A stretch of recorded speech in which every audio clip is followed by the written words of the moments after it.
Eu sou Hélio de Menezes Silva.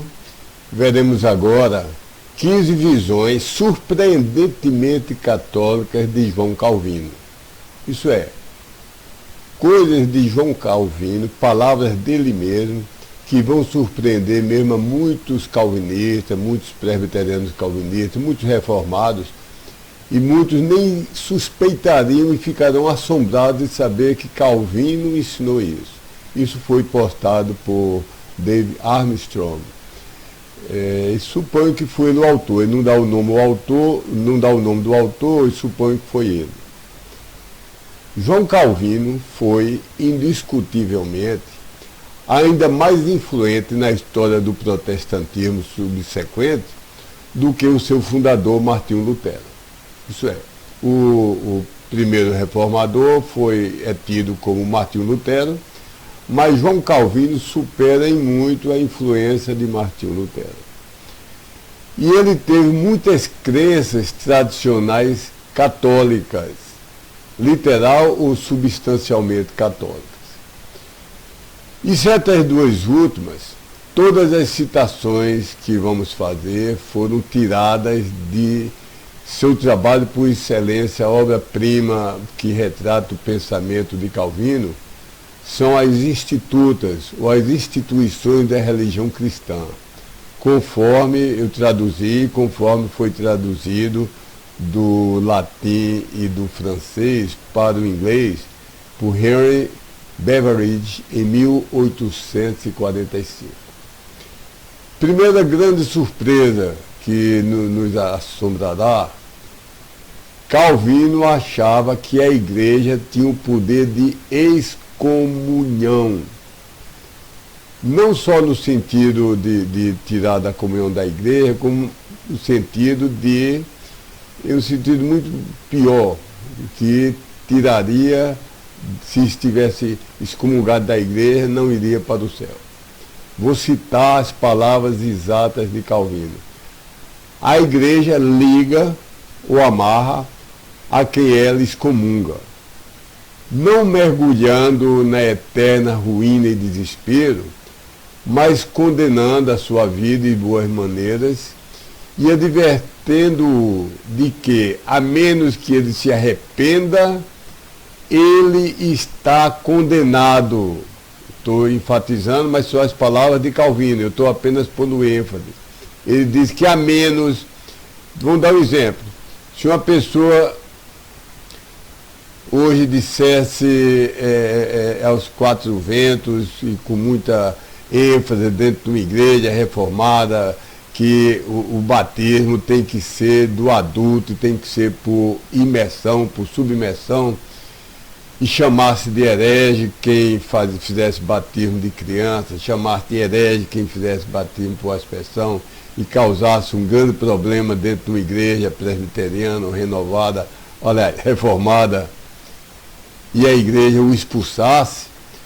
Segundo João Calvino, ele próprio disse nas suas palavras: se ele morresse sem voltar e pedir perdão e se retratar frente à igreja, ele estaria para sempre condenado às chamas do inferno, porque se morresse fora da igreja, não tinha escapatória, estaria condenado às chamas do inferno.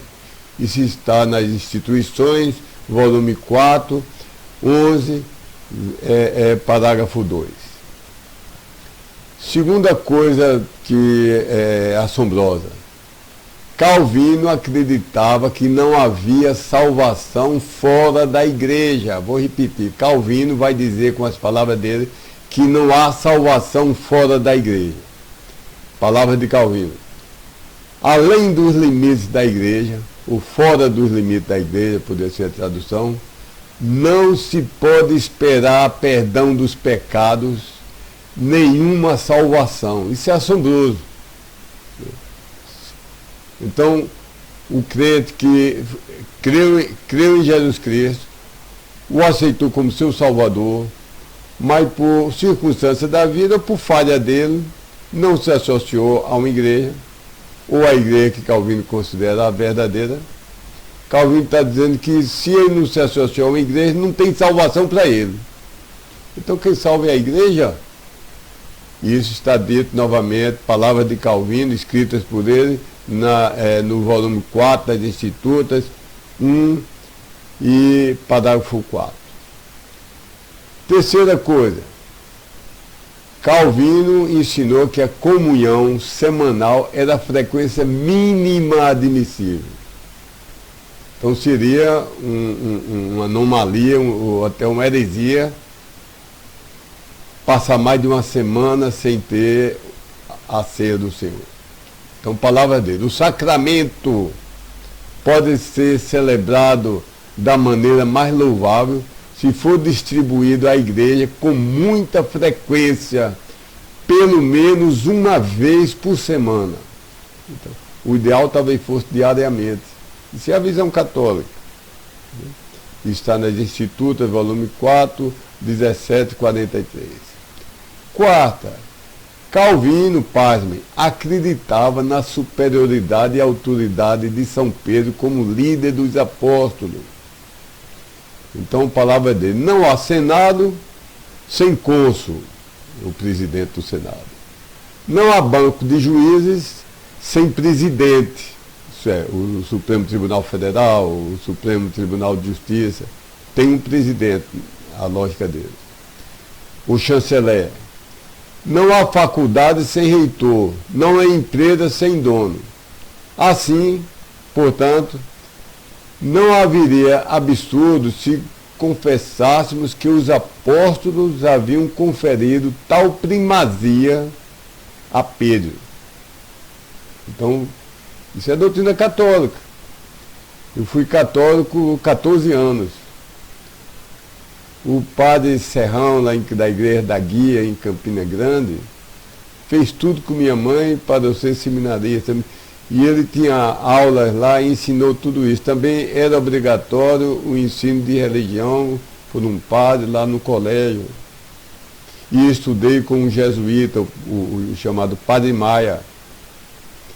E ele dissecou todas as doutrinas católicas. A doutrina da primazia de Pedro é doutrina católica. E é de Calvino também. Quinta coisa, Calvino aceitou a superioridade, a autoridade da igreja romana. Presta atenção. Calvino aceitou a superioridade e autoridade da igreja romana na história cristã primitiva. Ora, havia centenas ou milhares de cidades com igrejas no período do Novo Testamento, no século I, no século II. A Igreja Católica começou, os primórdios, começou a engatinhar no século III, porque Roma era a capital do Império Romano, e a Igreja de Roma começou a reivindicar que ela tinha autoridade e tinha que ser aceita como a mandona, a presidente, reinando sobre todas as outras sendo servas, escravas, submissas a ela. Houve uma desfraternização, cerca do ano 225, onde as igrejas fiéis recusaram isso. E então as igrejas fiéis são aquele 1 ou 2% que não conta das estatísticas, não conta no livro de história, estão lá nas cavernas, estão nos pés de serra, mas são as igrejas que mantêm a doutrina fiel. E Cristo prometeu que passaria o céu e a terra, nenhum jota, nenhum tio cairia da sua palavra, mas também prometeu que as portas do inferno nunca prevaleceriam sobre a igreja.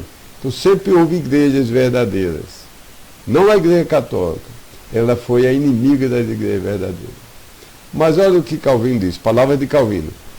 Não nego que os primeiros cristãos homenageiam uniformemente a igreja romana e falem disso com reverência. Aderiu mais firmemente à doutrina uma vez entregue. São palavras de Calvino nas Institutas, volume 4, 616. Sexto, Calvino acreditava na infalibilidade da igreja. Isso é a doutrina católica. A doutrina católica diz que o que é declarado por um Papa O Papa declara, não num jantar, não passeando pelo calçamento, mas ele declara de cátedra, na qualidade de Supremo Pontífice da Igreja Católica, diz ele que é infalível, jamais poderá ser revogado por outro Papa ou pela Igreja, porque chegou na perfeição máxima que é o Papa. Isso é a doutrina católica. Então o que foi decretado pelo Papa é infalível, nem pode ser discutido sob pena de excomunhão. Mas olha, Calvino acreditava nisso. Calvino acreditava porque disse assim: sempre sustento que a verdade não perece na igreja. Isso significa, tudo que a igreja sustenta firmemente no seu topo é a verdade absoluta e indiscutível. Isso é o significado disso. Está nas Institutas, volume 4, 9 e 13. Sétima coisa despropositada, que surpreende, que é igual ao catolicismo. Calvino, e ninguém conhece mais o catolicismo aqui que está me ouvindo do que eu. Foi criado no catolicismo. Não perdi uma missa no domingo. Fiz os cursos de comunhão, para a primeira comunhão, como eles chamam, estudei na classe dos catecúmenos. O padre Serrão visitava na casa da minha mãe e tentou me fazer, eu nunca quis ser, nem minha mãe aceitou. Mas eu conheço o catolicismo, estudei a fundo o catolicismo e não vejo diferença em muitas coisas de Calvino e as coisas do catolicismo. Sétima coisa, Calvino total e extremamente detestava a existência de denominações diferentes da dele. Ele detestava que houvesse outra igreja diferente. E detestava sectarismo. Mas Deus criou igrejas livres. Ele escreveu uma carta para a igreja de Roma, outra para a igreja de Corinto, outra para a igreja dos Gálatas, outra para a igreja de Éfeso, dos Efésios. Então cada igreja ele tratou como livres e independentes. Mas a Igreja Católica ensina que todas estão amalgamadas em uma só igreja. E aí, o nome católico significa universal. E a Igreja Católica ensinava que há uma igreja visível, que é a Católica Romana, que é a única igreja que vai, todos os salvos, ou são parte dela ou não são salvos. E que reina, inclusive, sobre o poder militar e o poder político, sobre toda a face da terra. A reforma mudou, tirou a palavra visível para ser a igreja universal e invisível, mas no fundo é a mesma coisa. E ele escreveu o seguinte: portanto, a igreja é chamada de católica ou universal. Isso Calvino cita, Agostinho, Epístola 48. Pois 2 ou 3 organismos diferentes, ou 2 ou 3 organizações diferentes, não podem ser inventadas sem dividir Cristo.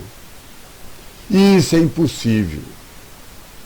Todos os eleitos de Deus estão unidos em Cristo, que, como dependem de uma cabeça, etc.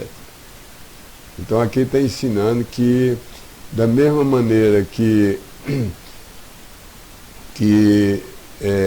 Agostinho chamou a igreja de universal, da mesma maneira que ele diz que Agostinho diz que se houvesse 2 igrejas, estava dividido Cristo no meio, se houvesse 4 igrejas, estava dividido Cristo em 4 partes, se houvesse 1000 igrejas, Cristo estava pulverizado em 1000 partes.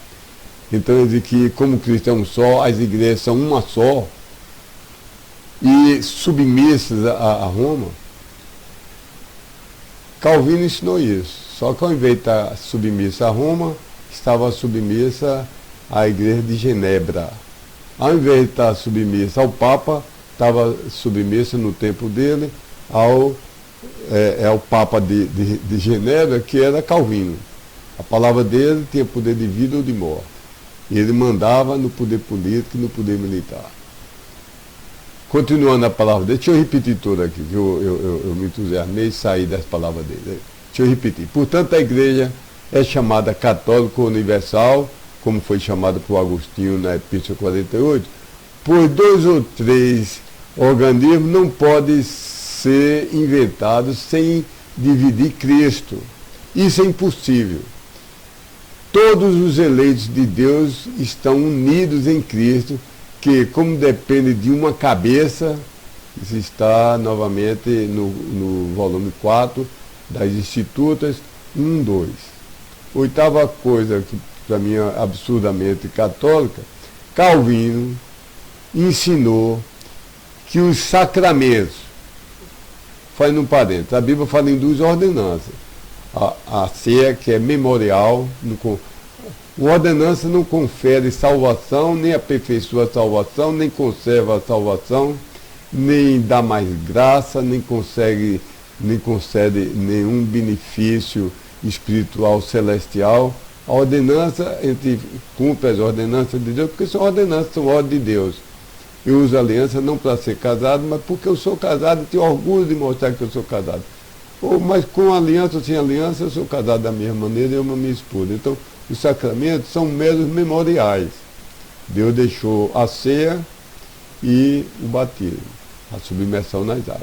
Mas a Igreja Católica não é só um símbolo memorial, é um meio de contribuir para a salvação. É um meio de contribuir para crescimento espiritual, até para a saúde física. Eu já vi mesmo em igreja chamada de evangélica, uma senhora dizia, eu estou andando tão doente, eu tenho faltado a ceia do Senhor, eu vou frequentar a feira do Senhor no próximo mês para ver se eu melhoro da minha doença. Isso está na cabeça de muitos reformados, porque acham que sacramento confere alguma bênção. Palavra de Calvino. Eles, referindo-se aos sacramentos, selando o que para nós sustentam, nutrem, confirmam e aumentam a nossa fé. Repetindo, eles sustentam, selam, nutrem, confirmam e aumentam a nossa fé. Isso é doutrina católica. Isso está na Institutas 4, 14 e 7. No mesmo assunto, aquela comunhão sagrada, as palavras de Calvino, de carne e sangue, porque Cristo transfunde sua vida em nós como se penetrasse nossos ossos e medula. Então o católico pensa que quando eu tomava a hóstia, não podia nem mastigar, tinha que deixar dissolver na boca. Seria um grande pecado, ele disse, se você mastigar a hóstia, você é como se você estivesse dilacerando o corpo de Cristo e o matando novamente. Então, ele diz, Cristo transfunde a sua vida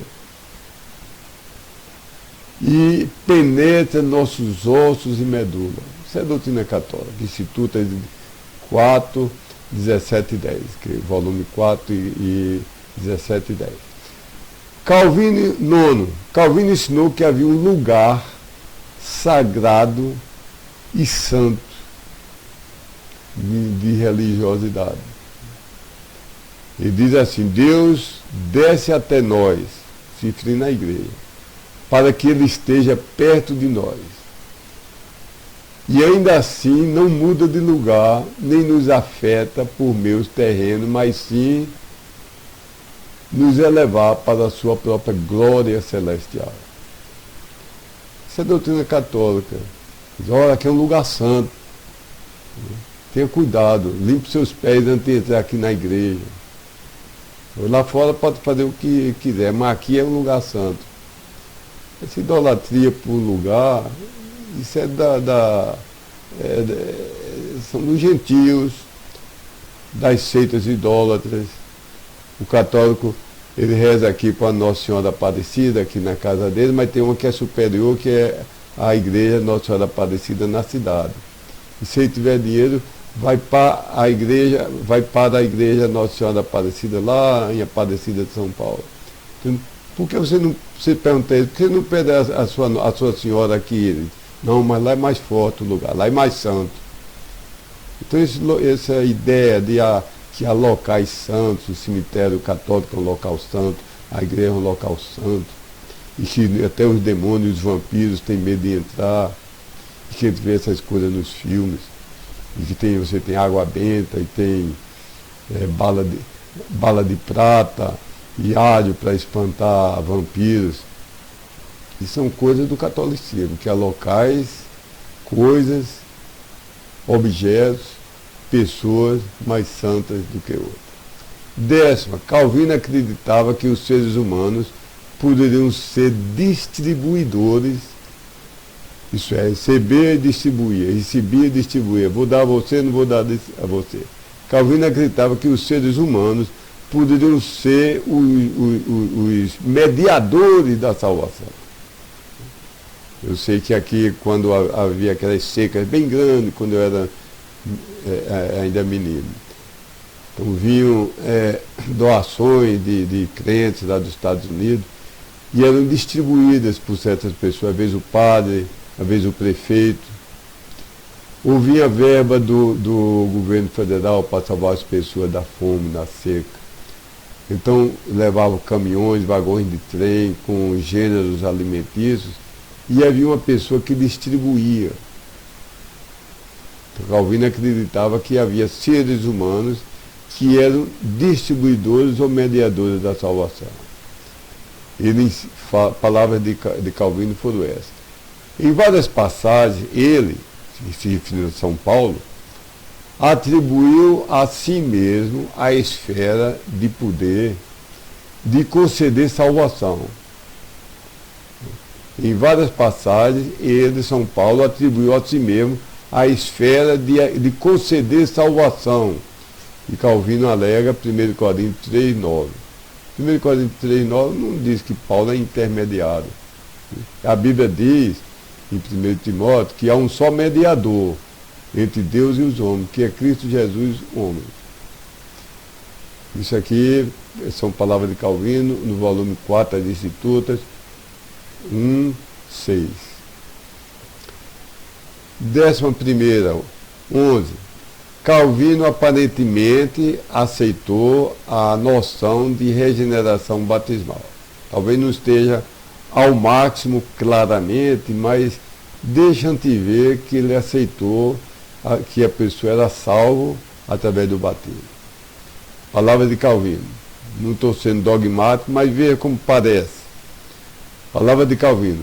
Perdão que em nossa primeira regeneração recebemos somente pelo batismo. Nele somos lavados, de nossos pecados pelo sangue de Cristo. Então, Calvino está atribuindo ao batismo o poder de nos salvar pelo sangue de Cristo, pelo batismo. Salvação pelas obras. Isso é doutrina católica. Isso é palavra de Calvino, que ele escreveu com o próprio punho no volume 4 e 15, parágrafo 4 das Institutas. 12. Calvino aprovou, elogiou a mortificação corporal. Mortificação corporal é aquela ideia pagã, como do faquir, que se autoflagelar, se torturar, jejuar demasiadamente, fazer mal ao seu corpo, mutilar-se, rasgar sua carne. Eu vi em Petrolina homens adultos com inteligência, não eram loucos, católicos, numa procissão, sem a camisa e com espécie de uma corda e objetos pontiagudos, como pedaço de navalha, objetos pontiagudos, jogando assim nas costas, e o sangue corria das costas dele. E achava que com isso eles se aperfeiçoavam, eram perdoados de pecados e se elevavam espiritualmente. Calvino aprovou a mortificação corporal como uma coisa benéfica. Vou citar as palavras dele. Da mesma maneira, portanto, como os acusados eram antigamente, humilhar-se suplicantemente, com um vestuário grosso, que eles usavam um vestuário tão grosso que feria faça um vestuário de corda de caruá, ou um vestuário de corda de nylon de 1 polegada, e vá passar o dia com aquilo, sentar-se, sua pele ralada, talvez saírem gotas de sangue. Mas voltando, as palavras de Calvino. Da mesma maneira, portanto, como os acusados eram antigamente, humilhar suplicantemente com vestuário grosso, chorar em alta voz e jejuar e coisas do gênero, sem dúvida, pertencem em igual grau à nossa época. Isso se aplica à nossa época. Sempre que a condição dos nossos negócios e vida o exige. Então ele acha que isso é adequado à vida do cristão dos nossos dias. Praticar o flagelamento, a autopunição, fazer coisa para ferir, magoar, sofrer o corpo. Está nas Institutas 12 e 17. 13. Calvino acreditava que havia uma profunda conexão causal entre a Santa Eucaristia, que é o nome que eles chamam para a ceia do Senhor, e a salvação. Repetindo, eles achavam que havia uma espécie de conexão, onde a prática da Eucaristia contribuía, ou causava, ou melhorava a salvação. As palavras deles são: não, a própria carne em que ele reside, isso é, a hóstia, ele a torna vivificante para nós. A hóstia traz vida. Alguns pensam que até vida física, como aquela senhora que eu falei. Estou doente, era de uma igreja reformada. Vou para a ceia do Senhor para ver se eu fico boa da minha doença. Repetindo, não, a própria carne em que ele reside, que é a hóstia, ele a torna vivificante para nós. Para quê? Participando nós dela, possamos alimentar a imortalidade. Então ele está dizendo que tomar a ceia alimentava a nossa imortalidade, a nossa vida eterna. Continuando as palavras dele. Por esse alimento os crentes são criados para a vida eterna. Criado aqui no sentido que você cria um animal de estimação, você cria seu filho, nutre, acalenta, alimenta, faz com que ele cresça. Então ele está dizendo que por esse alimento, que é a ceia, os crentes são feitos crescer para a vida eterna. É isso que significa o que ele está dizendo. Isso está nas Institutas, volume 4, 17 e 8. E em 17 e 19 diz: o alimento da vida eterna. Ele chama a ceia de alimento da vida eterna. E mais adiante, em 17:32, diz que a ceia assegura a imortalidade de nossa carne. Então é a ceia do Senhor, né, pelo pensamento de Calvino, que faz com que tenhamos um dia o corpo glorificado no dia do arrebatamento. Então ele diz que a ceia assegura a imortalidade de nossa carne. 14, o penúltimo. Calvino sustentou que a contracepção, isso é, meios para o homem não gerar filhos na mulher, não estou falando de aborto. Contracepção é meios para não haver, a mulher não engravidar. Então Calvino sustentou que a contracepção era gravemente pecaminosa. Só não quero entrar no mérito disso, mas estou dizendo que isso é exatamente a doutrina católica.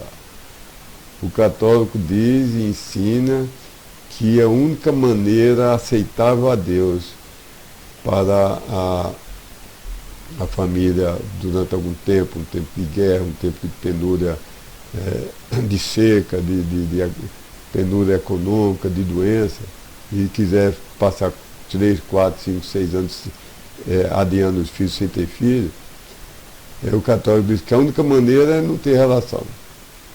A única aceitável. Todo o resto é gravemente pecaminoso. Porque Calvino tem esse mesmo pensamento que diz: é uma coisa horrível despejar sementes, isso é o esperma, além da relação entre homem e mulher. Evitar deliberadamente a relação sexual para que a semente caia no chão, o que é tecnicamente é o coito interrompido, faz a relação, mas derrama o esperma no chão. Evitar é 2 vezes horrível, pois isso significa que alguém extingue a esperança de sua família e mata o filho, o que poderia ser esperado antes de ele nascer. Eles fazem isso e assassinar o filho e assassinar antes dele nascer. Essa maldade é agora tão severamente quanto possível condenada pelo Espírito Santo. Não tem coisa que o Espírito Santo condene mais do que isso. Por meio de Moisés, que Onã, por assim dizer, através de um nascimento violento e prematuro, arrancou a semente do seu irmão do útero e tão cruel quanto vergonhosamente se lançou à terra. Além disso, ele, tanto quanto estava em seu poder, tentou destruir uma parte da raça humana. Quando uma mulher de alguma maneira afasta a semente do útero, através de meios auxiliares, isso é visto corretamente como um crime imperdoável. Segundo Calvino, o ensino de Calvino, a mulher impedir a concepção, o homem não se absteve da relação sexual, mas ela o colocou dentro de si mesmo, alguma coisa, alguma substância, ou algum meio mecânico, ou tomou algum remédio que foi para o seu sangue, ou alguma. Se a mulher fizer alguma coisa para impedir de ter filho, isso é um crime imperdoável, segundo a palavra dela. Essa aqui a palavra não é de Calvino diretamente. Isso aliás, errei, estou lendo aqui e atrapalhei. Corrigindo. Isso é o comentário sobre Gênesis, capítulo 38, 10, comentário de Calvino, traduzido por John King. 15. Calvino aceitou a crença católica da virgindade perpétua de Maria. Em Mateus 1,25, ele escreveu no seu comentário: a inferência que ele, Elvídios, extraiu disso foi que Maria permaneceu virgem não mais do que até seu primeiro nascimento, e que depois ela teve outros filhos pelo marido. E Calvino está criticando Elvídios, dizendo que Elvídios acreditava que ela só ficou virgem até o primeiro nascimento de Jesus e depois ela teve outros filhos. Depois Calvino continua: nenhuma inferência justa e bem fundamentada pode ser extraída dessas palavras sobre o que aconteceu após o nascimento de Cristo. Ele é chamado de primogênito, isso é, primeiro nascido, mas é como o único objetivo de nos informar que ele nasceu de uma virgem. Ele está negando o sentido da palavra primogênito. Primogênito significa que é o primeiro de uma série. Se Deus diz que Cristo foi o primogênito, que ele foi primeiro de outros, primeiro do que outros irmãos. Calvino está negando e inventando uma enrolada aqui. Continuando com a palavra de Calvino, o que aconteceu depois, o historiador não nos informa. Ninguém sustentará obstinadamente o argumento, exceto por uma extrema predileção por disputas. Agora ele está se pondo contra o historiador que diz que o povo cria, mesmo nos primeiros séculos, que depois de Jesus vieram outros filhos, e no fim Calvino termina dizendo: ninguém sustentará essa ideia, exceto por predileção por disputas. Isso está na harmonia de Mateus, Marcos e Lucas, que harmonizando esses 3 evangelhos, escrito em Genebra, publicado em 1562, escrito por Calvino, volume 1, página 107, dos comentários de Calvino, traduzido por William Pringle, Grand Rapids, Michigan, Idemans, 1949. Assinado por David, e eu termino com Gálatas 4,16. Porventura, firme eu vosso inimigo, falando-vos a verdade. Firme eu vosso inimigo, falando-vos a verdade. Essas são palavras o que eu citei acima são palavras do próprio Calvino. Deus lhe abençoe para você entender quem foi Calvino.